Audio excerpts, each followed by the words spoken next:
Hey guys, stay close to your TV set. We have some great homegrown flavor next for you on Views and Vibes.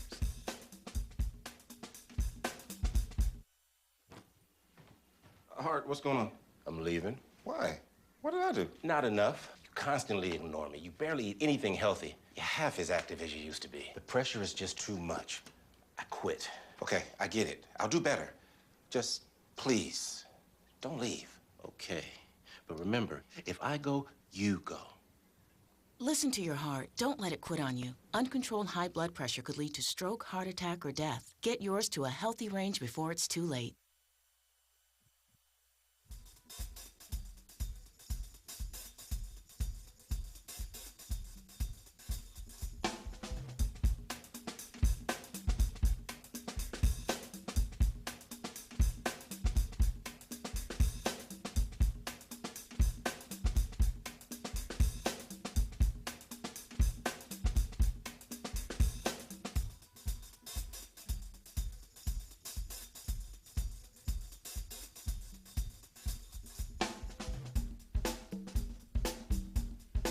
Hey, welcome to Views and Vibes, everyone. I'm your host, Tariiq Omari Walton. I need you to sit back and just relax because I have a wonderful show for you today.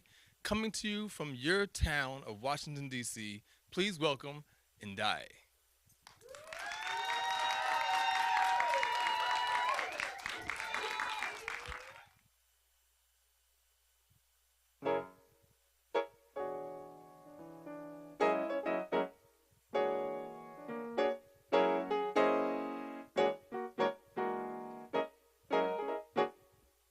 Them that's got shall get, them that's not shall lose. So the Bible says, and it still is news. Mama may have, and Papa may have, but God bless the child that's got his own, that's got his own.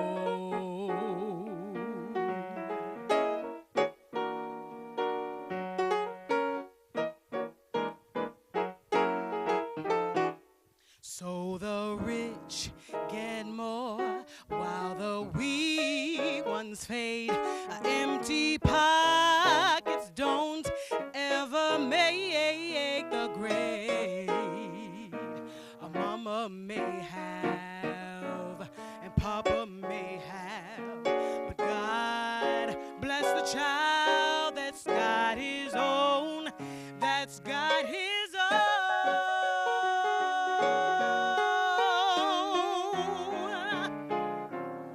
Money you've got, lots of friends are crowding around your door. But when you're gone and spending is, they don't come no more. Rich relations skilled, crust of bread and salt. You can have your share, but baby, please don't take too much. A mama may have, and Papa may have, but God bless the child that's got his own, that's got his own,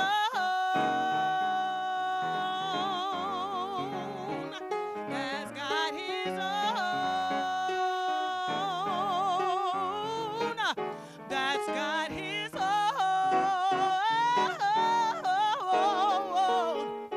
that's got his own.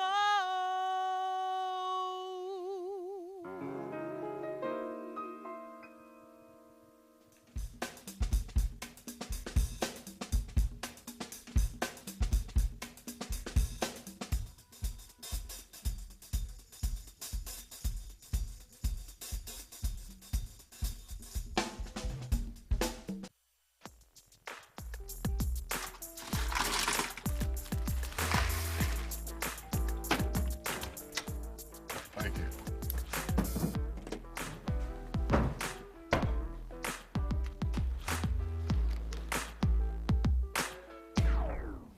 You got a king? Go fish. In your face, in your face. That's smallest moments can have the biggest impact on a child's life. Take time to be a dad today.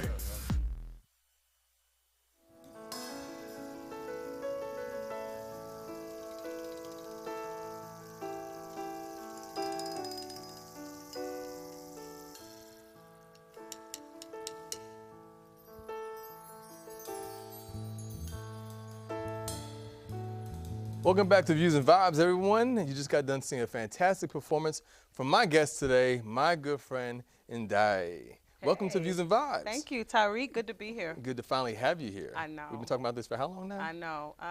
Yeah, that long. Yeah, exactly, that long. But it's great to have you here. That was a wonderful performance. Thank you. That first song was a throwback. Yes, the first tune was God Bless the Child. Right. It was made popular by Billie Holiday, but my rendition of it is a little bit more funkier than the traditional, very kind of laid back, classic jazz tradition, but I tried to stay true to form, keep a lot of the same elements, but gave it my own little spice and flavor. You definitely give it your own spice and flavor. Yeah. First, I got to tell everybody, Andaiye and I go way back. She's actually the person who kind of introduced me to this whole thing here. She doing a show for her and her husband at their old cafe, Arbisphere Cafe, was kind of the precursor for doing Views and Vibes. And so I have to thank her for the opportunity for that. That was like 9 years ago. Oh, okay. That was a long, long time and a ago, special so. shout out to my husband, Darrell Madison, too. So Yes, I'm sure yes, he helped. You guys, it's part of my family. They really brought me to where I am now, and have always supported me. So I always try and support them as well. Oh, thank you, Tariiq. But forget all that. Let's go back further than that. Let's talk Okay. about you have a very unique background, just in terms of the things that you did as a child, moving up into where you are right now. Let's look back to when you first started performing, because you come from obviously a family of performers. Your children Sorta, perform. kinda, yeah. Your mother dances. She's a wonderful, hand dancer. Yeah. Let's talk about when you first started performing. Where did this whole singing and theatrical life come from? Well, I was always kind of surrounded by the arts, like you said, ever since I was younger. My mom had a dance school when I was very young. I had uncles who sang every holiday with the family. We were putting on talent shows and doing things with the first cousins. So there was always this arts element to the family that kind of brought us together. My earliest memories of singing, really according to my mom, were more yelling. She would always say, will you stop that screaming? Will you stop that screaming? And in hindsight, now when I look back, I see that I was developing my voice. Right.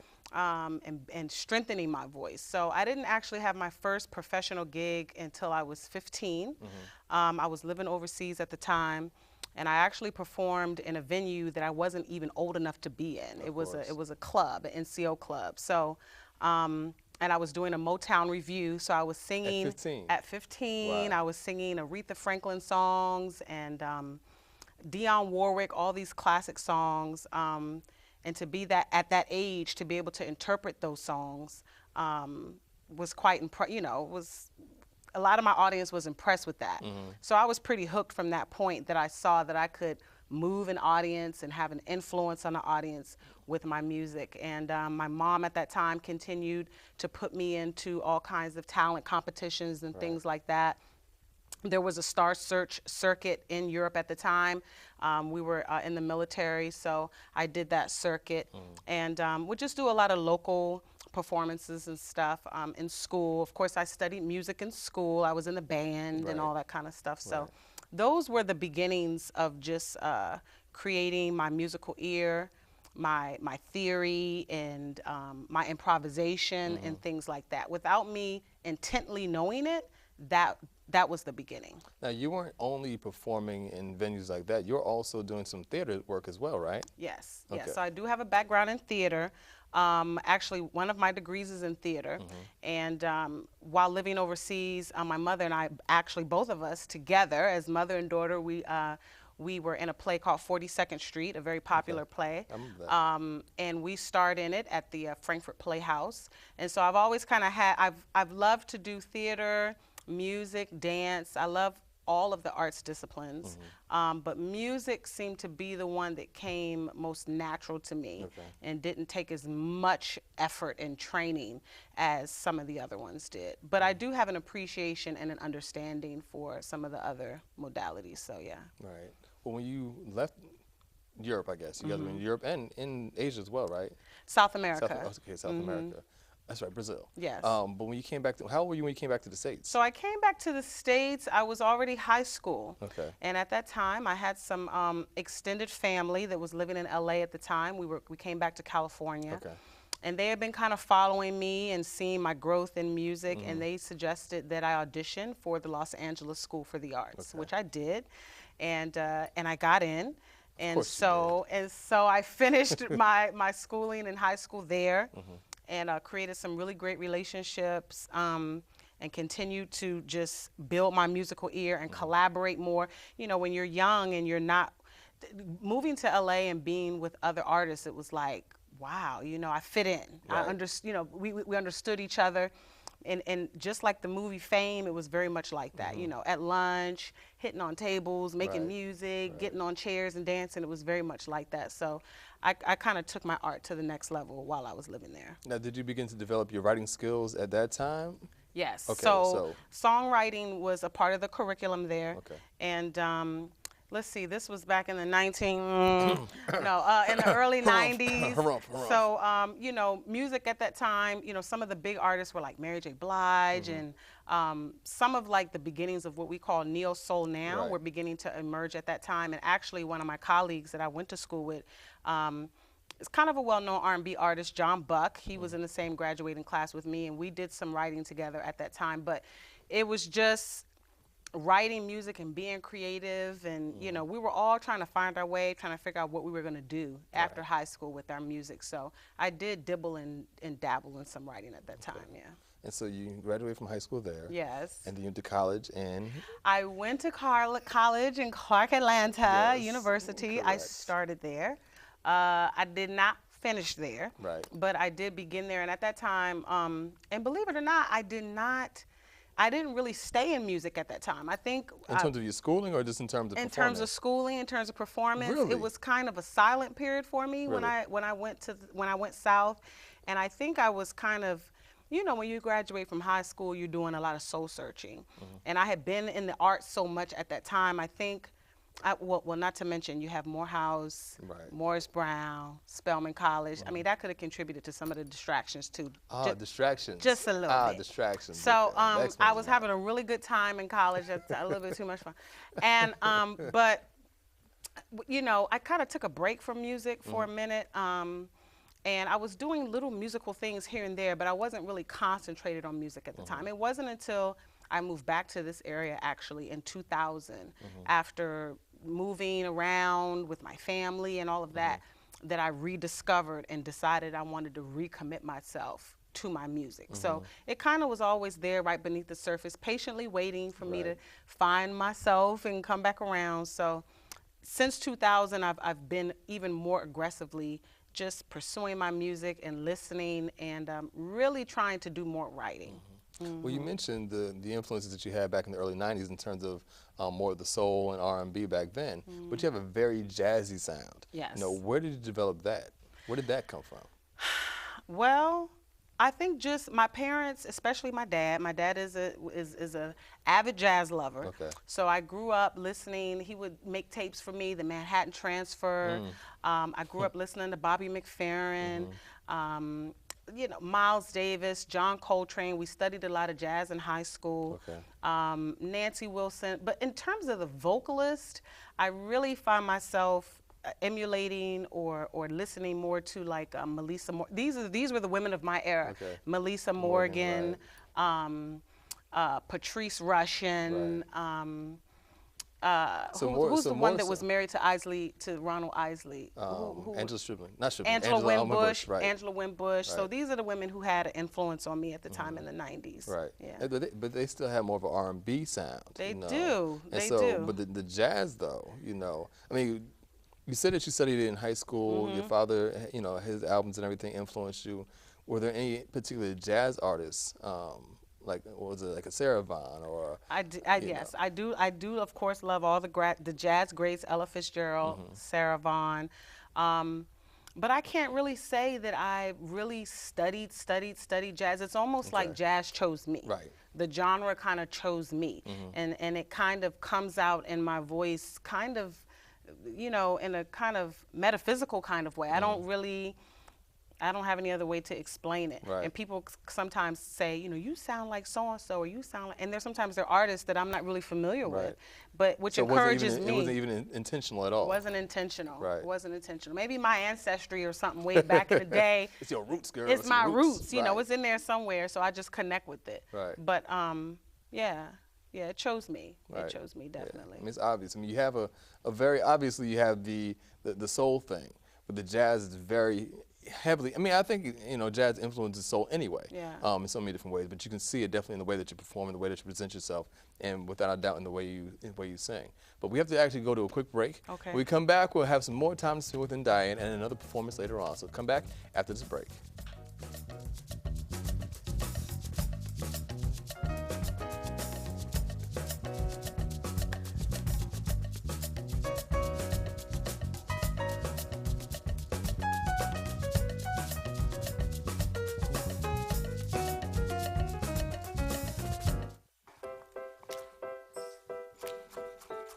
Food. It nourishes, brings us together, and adds flavor to life. That's why it's important to wash hands, surfaces, and fresh produce. Keep raw meat, poultry, and seafood separate from ready-to-eat foods like fruits and vegetables. And cook to proper temperatures using a food thermometer. Enjoy, and refrigerate leftovers within 2 hours. For more tips on safely preparing foods, visit homefoodsafety.org. Sky was dark this morning when I raised my head. Stood at the window, darkness was my bane. Suddenly a sunbeam thrilled me to my weary heart. Was the All right, guys, welcome back to Views and Vibes. Still sitting here with my good friend Andaiye, and we're going to get more into her release. It's called Andaiye, Storyville. It's a bunch of jazz collections. Yes. You know, and this is why we were talking about the jazz beforehand, because you went into a lot of standards on this album. Yes. What's the reason for that? Why did you decide to go in this direction as opposed to going to the R&B soul route? Right. Well, I felt that the jazz was more of a reflection of my generation and where I am now. Mm-hmm. The music industry can be pretty brutal when Right. it comes to, you know, your age and are you young enough? And I feel that jazz is like a fine glass of wine, and it just gets better with age. Mm-hmm. So I really wanted to, as a legacy to my kids and as a legacy to my family and to my community, I really want to preserve this beautiful music that is part of what we call the American Songbook. Right. And I wanted to pay homage to these great jazz standards and do them in my own style, but to capture that. And I'll be doing some R&B and some neo-soul as well. But I just thought that this would be a great way for me to work with live musicians, to go into the studio, and to preserve that live musicianship. Because, you know, now today in the studio, things are very much produced. Yeah. And one person can go in and make a whole album by themselves. And so I wanted to bring back the chemistry that's required when you're working with live musicians, and to just preserve the history of jazz. Now, were there any songs on the album that you actually wrote and produced yourself, or are they all standards? Right. So the very last track, which is listed as a bonus track, is an original, and there are some original arrangements, meaning I have changed the time signatures, or I've written additional verses, so to make them more modern. But outside of that, a lot of them are traditional jazz standards. Right. Yeah. So what are you actually doing now to promote the album? Well, I'm on your show. Of course, you're here on Views and Vibes. She's here on Views and Vibes with us. Yes, and I'll be doing some other stuff locally, some other, you know, around the U Street, 14th Street corridor. I'll be doing some things locally. I mean, my vision is to, you know, put together an East Coast tour, Right. and to do some stuff out on the West Coast as well. But right now, it's just grassroots. Right. You know, this is an independent label that my husband and I launched, Mad Scott Music. And so we're independent artists. I'm an independent artist, so we're grinding. So opportunities like this, you know, that you afford independent artists is very important. Because I agree with you. Yeah, I totally agree we don't with have you. major That's labels right. backing us. That's why I'm here. That's right. To back you guys. So we have to, you know, support each other. Right. Yeah. Right. And I have to also say too that her husband, Darrell Madison's also a drummer. He's a drummer as well. Yes. So there's music everywhere in that family. Everywhere. And your daughter, she's also singing, performing. Yes. She's a wonderful art. My oldest daughter's a upcoming hip hop artist. And my youngest daughter dances and sings. So, you know, we just have a good time when we get together. Right. We just have a good time. And so how much of, you know, what happens in your household is kind of influencing the direction that you're going with your career? It has a big influence on it. It has and it's also had a huge influence on what my children see in terms of can it be profitable for them to be artists and support themselves. Right. So they have seen myself and my husband, you know, to some degree support ourselves artistically, but then they've also seen us kind of nurture this entrepreneurship music business side. Right. So they've had access to that, and hopefully as the next generation, they will carry the torch even further with regards to independent music. And so what are some of the roadblocks that you've had that they've had a chance to see that they may have an easier time to overcome? Yeah, so, well, you know, in this age of social media, of course, you know, when we were growing up, that you know, I mean, now you can promote your own music, right? I mean, you can do videos, you can do your website. I mean, it's like a self-help era that the kids are in now. And so they are, you know, the massive marketing that they can do for free that we had to put, you know, hundreds and thousands of dollars into before is unremarkable. So they don't have that particular barrier that they have to kick down. And two, just staying focused at an earlier age, you know. So one of my kids is at NYU, and I tell her, you know, don't be distracted, you know. Don't be distracted by life. Don't be like mama. Don't be like mama. Don't be distracted. And so you know, life happens, you know, and so just encouraging them to have their own voice and to know how to build a brand, which was something that we didn't know growing up. You know, we had to kind of learn, you know, you kind of ran into that. So trying to teach them and show them early on how to build their brand musically, build their brand artistically, and to protect it, and to protect their songwriting, and copyright and publishing and things like that we didn't get into until we were older. So, you know, it's all about trying to create some generational wealth through the art. And so we're pushing them, you know, kids, they push back, but we're pushing them. Yeah, we're pushing them. So hopefully those seeds, you know, it'll all pay off. The hard work will pay off. Yeah. And you also have a very unique style when you're on stage.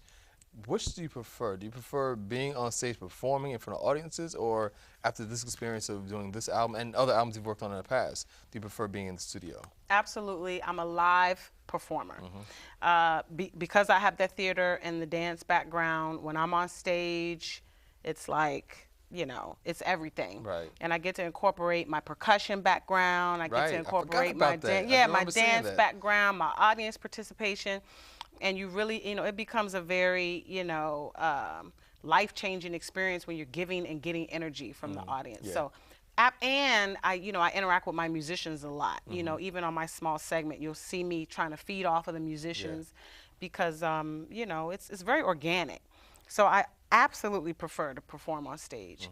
But I understand that recording is a way to preserve history, and that part is important too, and it needs to be a healthy balance. Right.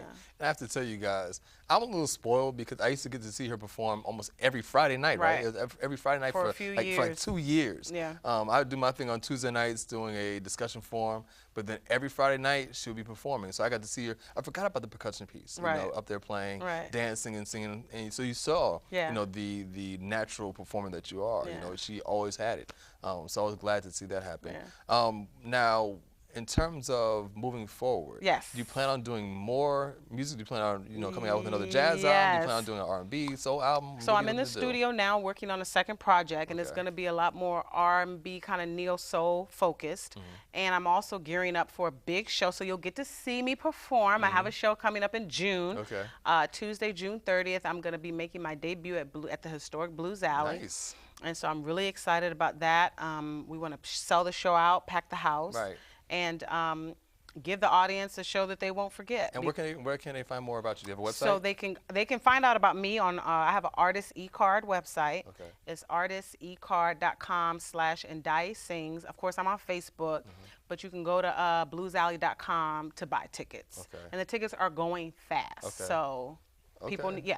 people, if Good. you want to get your tickets, don't play around. Come on and experience the funk All right, of well, Storyville. we have to actually get out of here. I want to thank her for coming on. Thank you. But before we close up shop, we have another performance coming from Andaiye, so make sure you stick around for after the break, all right? See you guys.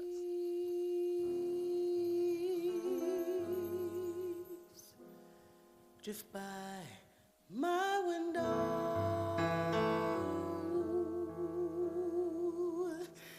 The autumn leaves of red.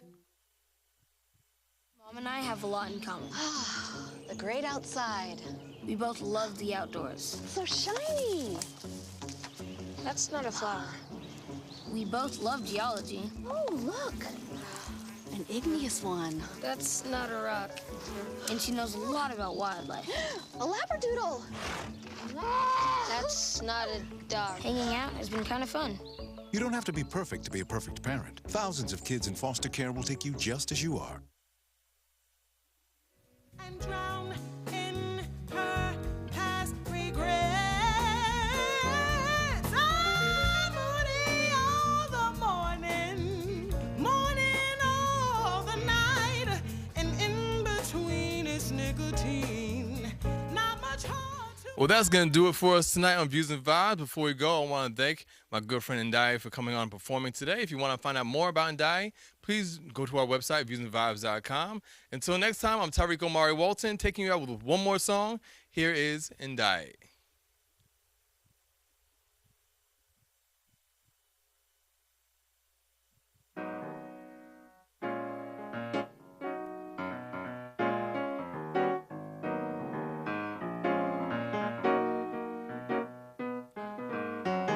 This love affair falls somewhere between C and G. These ebony and ivory keys help me find my destiny. My passion lies within these ties. They soothe my soul. No matter what life gives to me, I can grab hold of better. Life is better for me when I can sing. Sing my melody. Life is better, so much better for me when I can play my symphonies. And they go ba-da-da, ba-da-da, ba-da-da-da, ba-ba-da-da-da-do, be-dee-dee, be-dee-dee, be-dee-dee-dee, ba-ba-do-da-da-da-da, be-dee-dee, be-dee-dee. Be-dee-dee-dee, ba-ba-doo-da-da-da-da, be-dee-dee, be-dee-dee, be-dee-dee-dee. I recall that day in fall I played and you sang back to me in harmonies, epiphanies. I knew you would be my remedy. You sharply show so natural how I make this music on my own. Staccato, you need to know why I choose to dedicate this song. Hey, life is better for me when I can sing.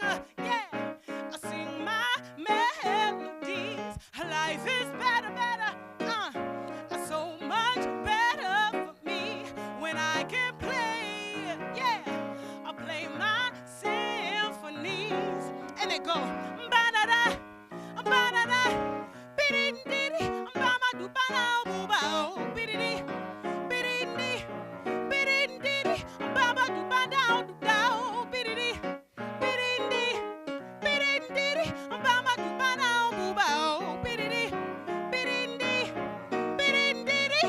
Hey. When I'm feeling down, you set me free. This music in my soul is destiny.